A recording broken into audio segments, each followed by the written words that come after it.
Градоначалникот на општина Центар Горан Герасимовски ги повикува центарци да аплицираат на јавниот повик за субвенции за купување велосипеди, тротинети и дополнителна опрема.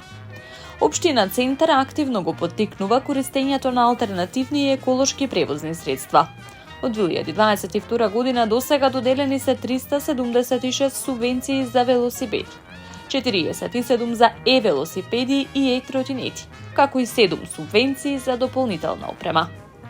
Возењето велосипед е една од најдобрите навики што можеме да ги направиме за нашето здравје. Возењето велосипед е едноставен чекор со кој секој од нас може да предонесе за поздрава и почиста заедница. Еден велосипед повеќе значи едно возило помалку и помал метеж во сообраќајот.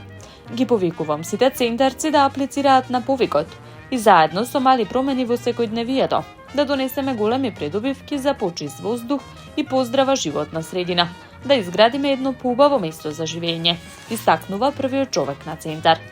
Субвенцијата што се доделува изнесува 30% од вредноста на превозното средство, но најмногу до 3000 денари, а за дополнителна опрема како детски седишта и заштитни кациги, граѓаните можат да добијат поддршка до 1000 денари. Јавниот повик е отворен од 24 март. Пријавувањето се врши по принципот прв дојден, прв услужен.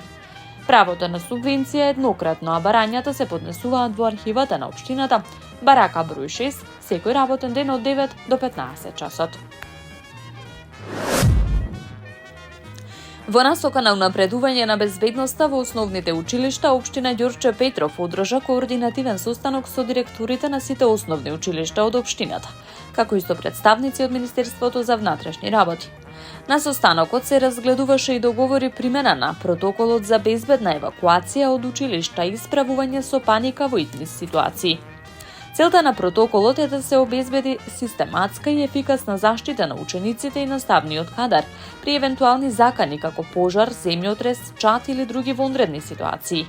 Преку јасни процедури и обуки, општината се стреми кон создавање сигурна и смирена средина за децата во текот на наставниот процес, велат од општината. Протоколот предвидува 2 пати во годината обуки за учениците и наставниците, едукација за препознавање панични реакции и техники за нивно совладување, практични вежби за смирена и контролирана евакуација, јасни и видливи евакуацијски рути и мапи во секое училиште, инсталација на посебен алармен систем, различен од редовното звоно, и активирање на протоколот при реална опасност или по налог од надлежни институции и лица. Нема повредени лица во пожарот што се случи претпладне во патничко возило во движење на улицата Владимир Назор во близина на клиничкиот центар. Со пожарот било зафатено уште едно возило и фасада од зграда.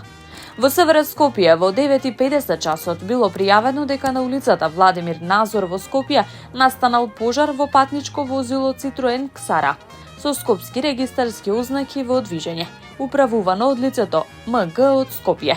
Од пожарот било зафатено и патничко возило Fiat Punto и фасада од зграда. Од екипа на бригадата за противпожарна заштита Скопје пожарот бил изгаснат, соопштуваат од Министерството за внатрешни работи. Како што изјави претходно Звонко Томевски, командант на противпожарната бригада на град Скопје. Пожарот е изгаснат, а интервенирано е со едно возило и 4 пожарникари.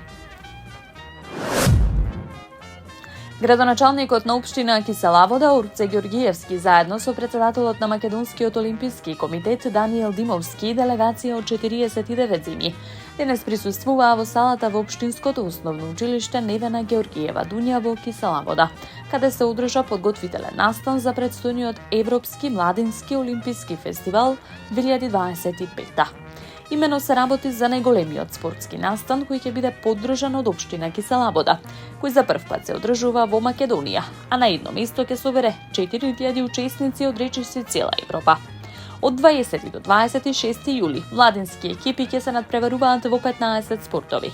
Како што беше договорено денес, спортски настани ќе има на повеќе локации во Скопје и во Куманово, а во салата во училиштето Невена Георгиева Дуња во Кисела Вода ќе се одржуваат надпревари во бадминтон. Со големо задоволство денеска присуствувам на оваа значајна подготвителна активност за претстојниот Европски младински олимписки фестивал Скопје 2025.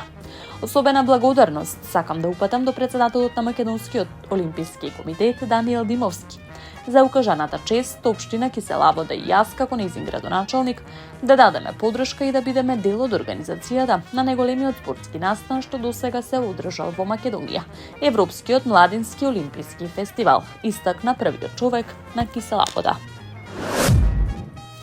Градоначалникот на општина Газибаба Бобан Стевковски истакна дека за време на неговиот мандат се асфалтирани повеќе од 160 локални улици и вети дека годинава ќе се асфалтираат нови 50 улици. Стевковски денеска направи увид на градежните работи за асфалтирање на улица 4 во населеното место Раштак. Оваа улица никогаш досега немала асфалт. Жителите газеле во кал.